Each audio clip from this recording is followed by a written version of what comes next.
Hi, and welcome to the longly anticipated 5th episode of Phil Cooks. It's been quite a while since I last made something and showed you guys, so I thought it's about time to just get back in the kitchen and have fun with food. And so, what are you going to cook, Phil, I hear you ask? What are you gonna cook, Phil? Well, it's funny you should ask. I'm going to make today a chocolate cake. Phil Cooks chocolate cake. Like a vegan. So, now we know what we're making, let's have a look at the ingredients we need. Some coffee, instant preferably, some granulated sugar, some golden syrup, you can use honey, some icing sugar, some self-raising flour, cocoa for baking, bicarbonate of soda, soya milk, lemon juice, and dairy-free butter. And of course we need some equipment. So we need a sieve, a couple of bowls, a couple of baking pans, something to stir with, a spatula, some spoons, a knife, a brush, a Pyrex measuring jug, and of course a whisk. If you're like me and you like to start things at the beginning, you've come to the right place. First things first, we need to preheat the oven. I put the oven on at about 160 degrees centigrade. It's important to make sure the oven is nice and hot. After all, as every mother will testify, no bun was baked in a cold oven.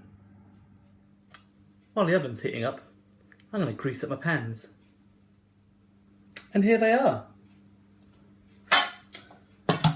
What I like to use to grease up is the dairy-free butter. Now, I've got Flora. There are other brands available. It just happened to be the first one that came to my hand when I was in the shop. This is where I use my little brush. It's probably not the most practical thing to use when greasing up a pan. Some people will say, Phil, what about grease-proof paper? Something like that. You know, you can spread it around a lot easier. I haven't got any of that. Sometimes you've got to make do with what you've got. And that's the fun of baking. Fun with food, fun baking. Now these are greased up, it's time to get onto the real dirty business. What we need to do now is add the milk. What we need to add is about 300 mils. For those of you who often drink from a can, that's the average size of a can of pop that you might get from your local vending machine. Now we've got our milk in our jug. Time to add the lemon. You want to add approximately 1 tablespoon.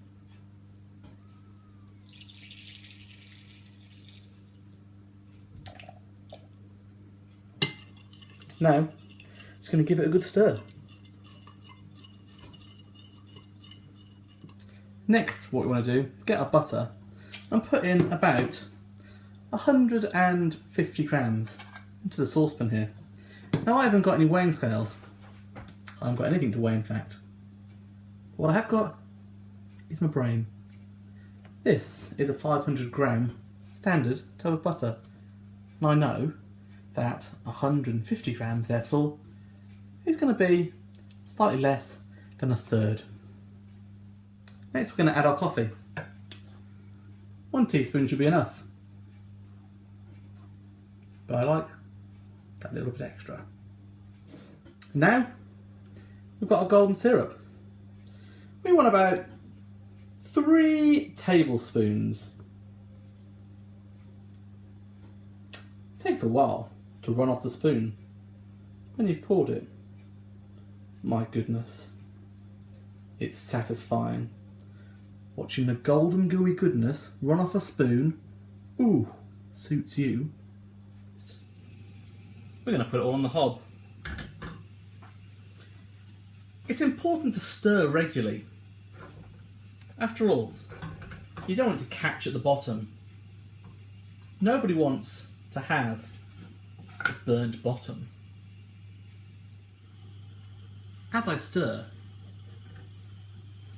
the smell of melted butter reminds me of nice toasted warm crumpets on a winter's morn. I love crumpet. Don't you? As I said, it's important to stir to make sure you don't catch the bottom. This brings me on to my tip of the day. When you're stirring, stir in the form of a figure eight. You'll find that it mixes a lot more evenly. Remember, stir an eight, it'll taste great. Next, we need to get our flour. We need about 275 grams, about half of this little bag. I'm just going to pour it into my sieve and in to one of my big bowls.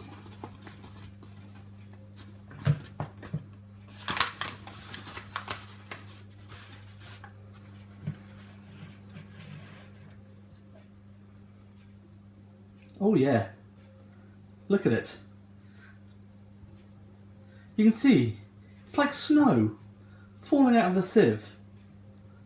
What you'll note is that I have quite a nice, gentle but consistent technique of banging the sieve. What this allows the flour to do is to come out peacefully, gently and smoothly. And you'll find that that is how you'll feel after you've tried this cake. Next, we want 175 grams of sugar. That's about a cupful. Here's a cup full of sugar. Again, just sieving the sugar out. Sweet. Next, get our cocoa. For this, we're going back to our tablespoon. We want to add 4 tablespoons. Let's count them. 1,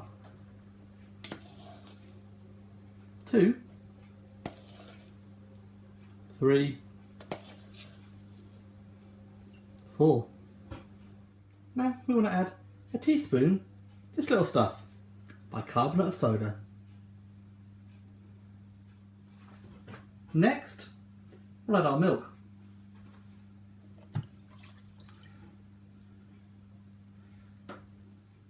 Finally,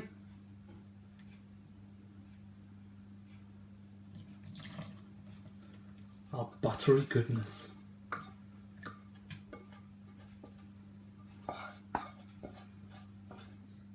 Now this next bit is where you need to have quite a strong wrist and a supple arm. It's sieve time. That's right, stirring my figures of 8. Now it's mixed, we're going to divide it into our 2 baking trays. We've now put them in our pans, and we're going to put them in the oven for around 35 minutes. Most of you who know me know that I am more than happy to always lick out anything, especially when it's covered in chocolate. So this bowl is the best bit for me. I've now taken these out of the oven. What I want to do, give a little prick to make sure it's okay. If it's clean, that means it's done. Ooh, chocolatey goodness. I'm now going to let these 2 pieces of cake cool down. Once they're cooled down, I'm going to start adding some icing. What we want is about 75 grams of our butter. What I like to do is just melt it a little bit. It just makes the mixture of the rest of the ingredients a little bit easier, a little bit smoother. While I've got my butter on the hob, I need to get my icing sugar in. I want 200 grams. Now this is a 500 gram box, so I know that I want approximately 40%. And then back to a gentle bit of wrist action. Next, I'm going to go back to our cocoa.